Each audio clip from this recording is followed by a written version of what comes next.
Hello, welcome to Wizbango.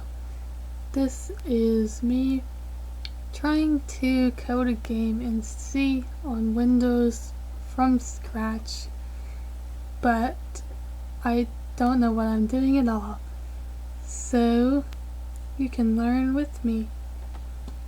And so before I explained Visual Studio, and now I'm going to explain command prompt or command line, and this probably isn't going to be on your desktop because I just put that there because it was easier, so you're gonna have to find it in here. I think it's under system. Yeah, here it is, the black rectangle.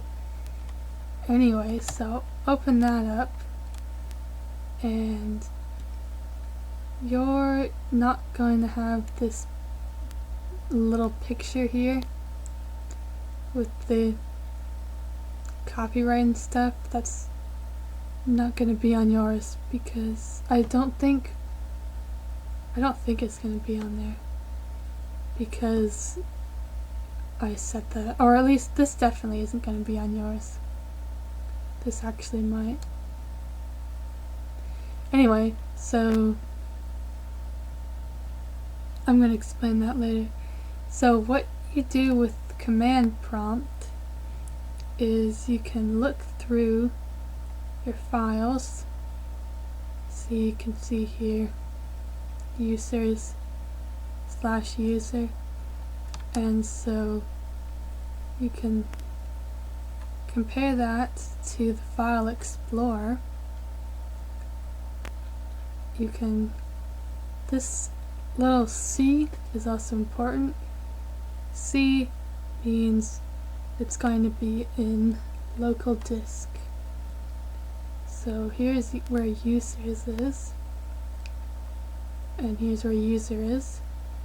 So you can use that to find whatever stuff you want to look for, and you can do that by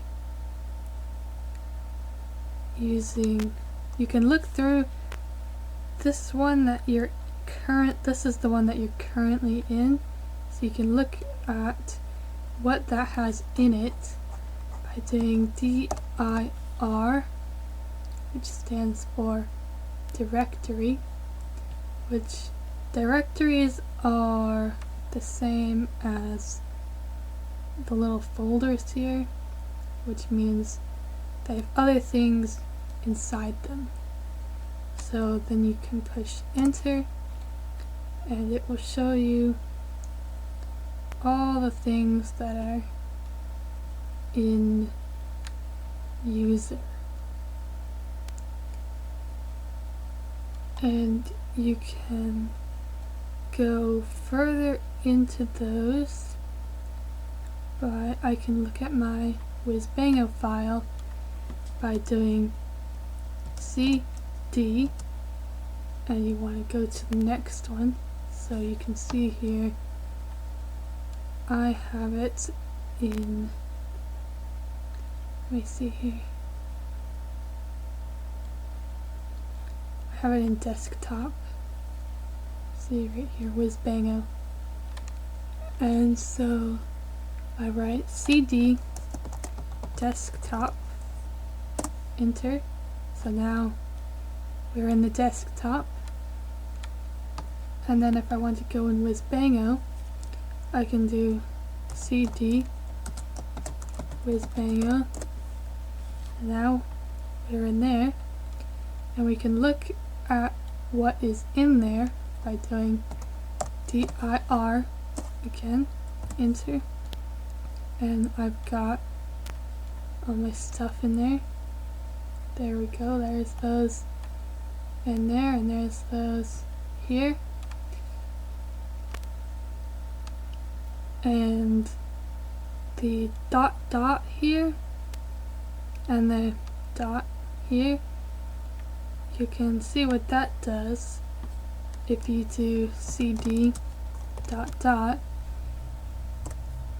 and now we're back in desktop, so what that does is it just makes it go back one,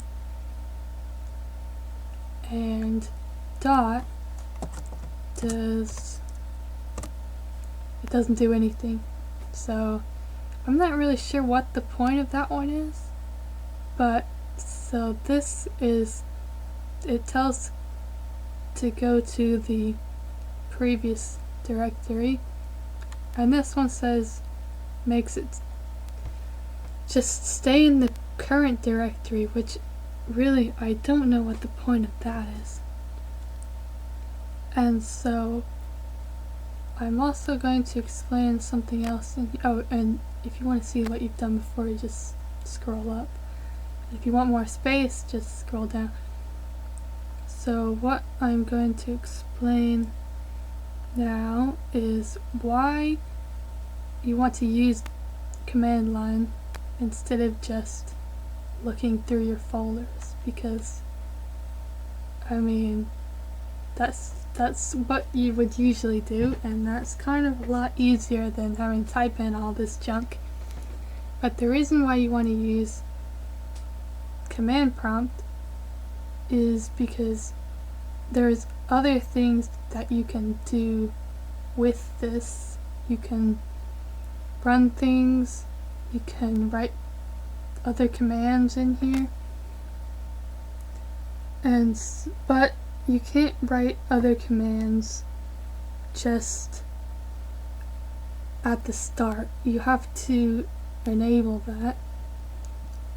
And if you have watched the last video and you have Visual Studio, you are able to do that. So what you're going to need is under local disk, so let me just go back here, cd ...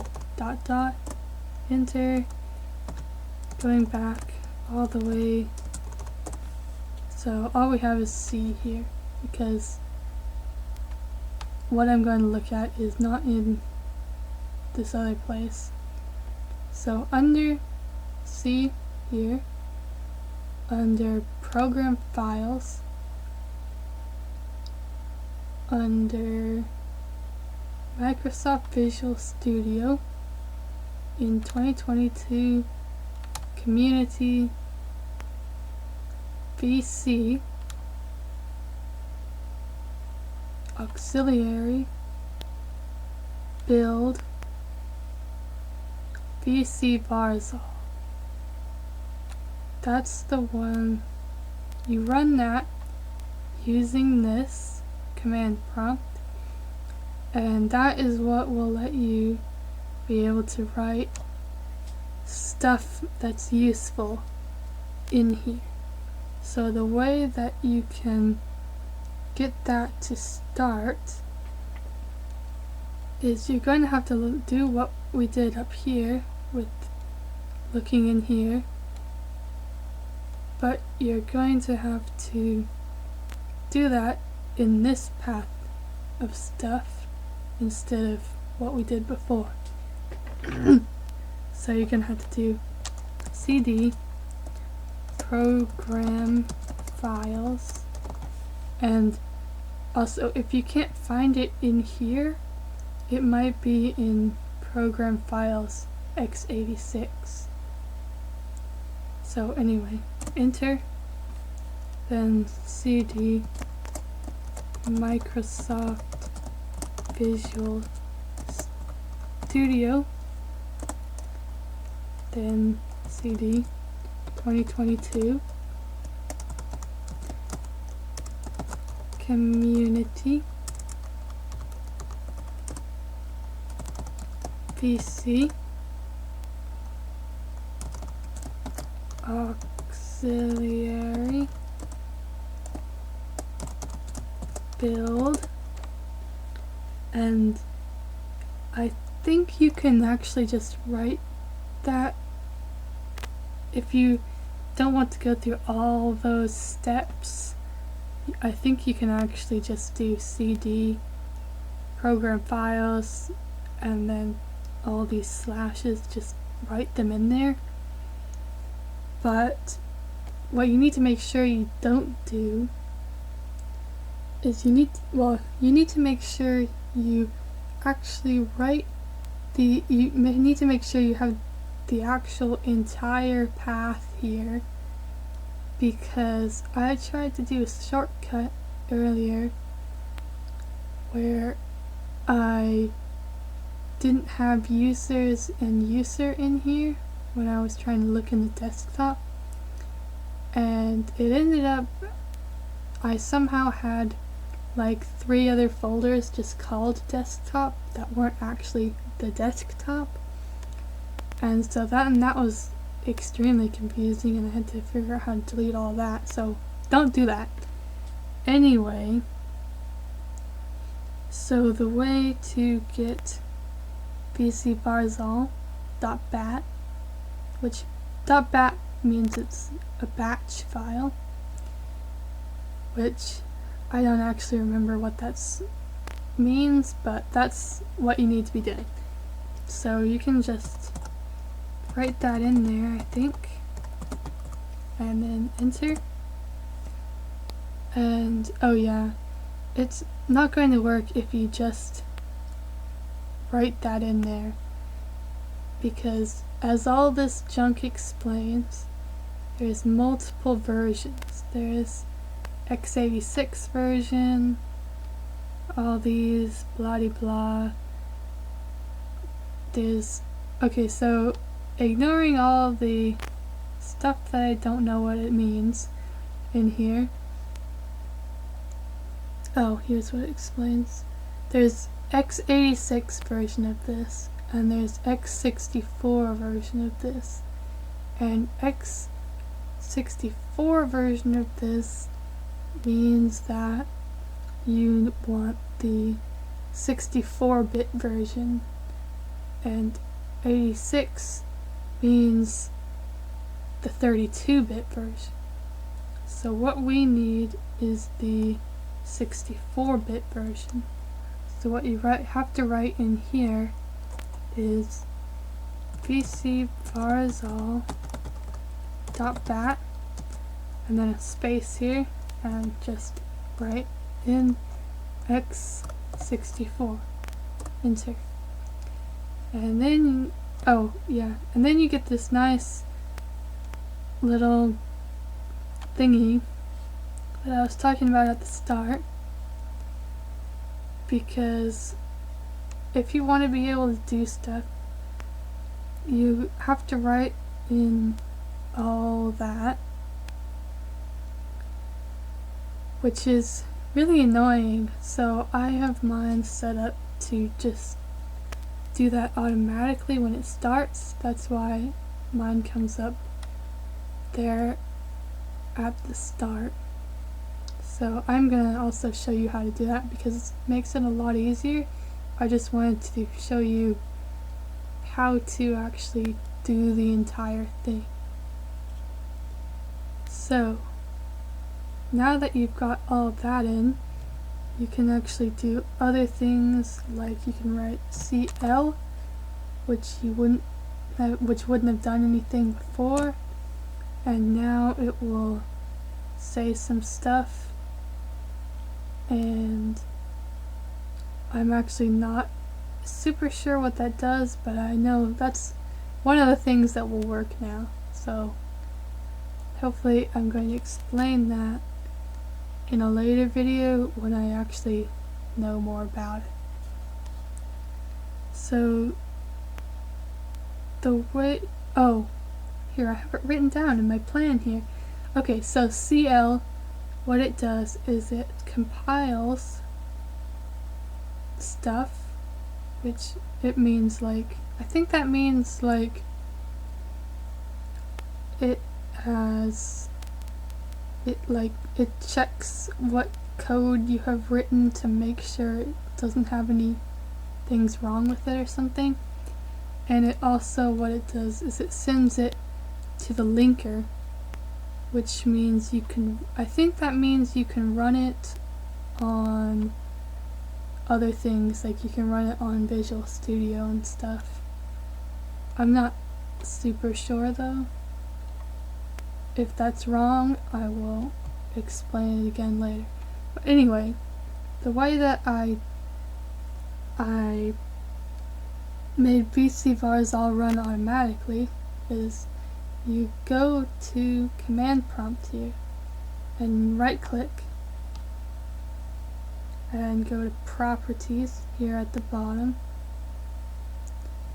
and now you've got this window here, and in target, oh, I remember why I wasn't going to explain this in this video actually,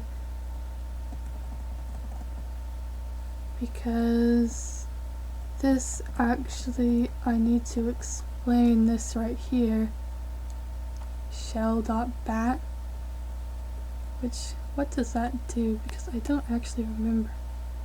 Let's see, that's in desktop, Wizbango, misc, shell.bat. We can look at that here. I want to edit, so it opens up in here.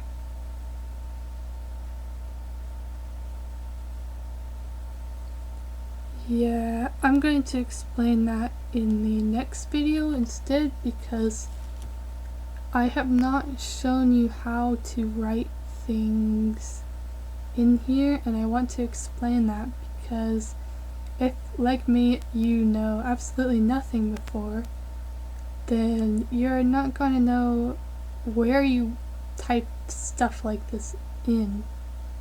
So I'm going to explain that in the next video, like, well, I guess it can't be the first part because I need to explain how to get to that, but anyway, that's gonna be mostly next video. But the reason why is because for that you need to use Emacs, which is, no, I don't need to show that. Emacs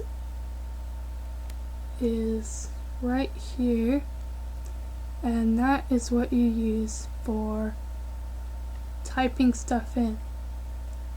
So the next video, or that's what you can use. You can use, there's other things, but this is what I have learned to use, and I have heard that other things, there's some other things at least that are harder, so I'm going to be using that. And so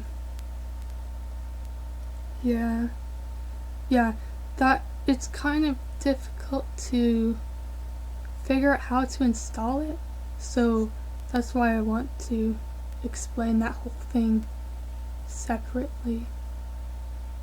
Anyway, I hope that was helpful, and thank you for watching. I think this is going to be the end of this video, but I'm planning at least to make another one, so see you then, I guess.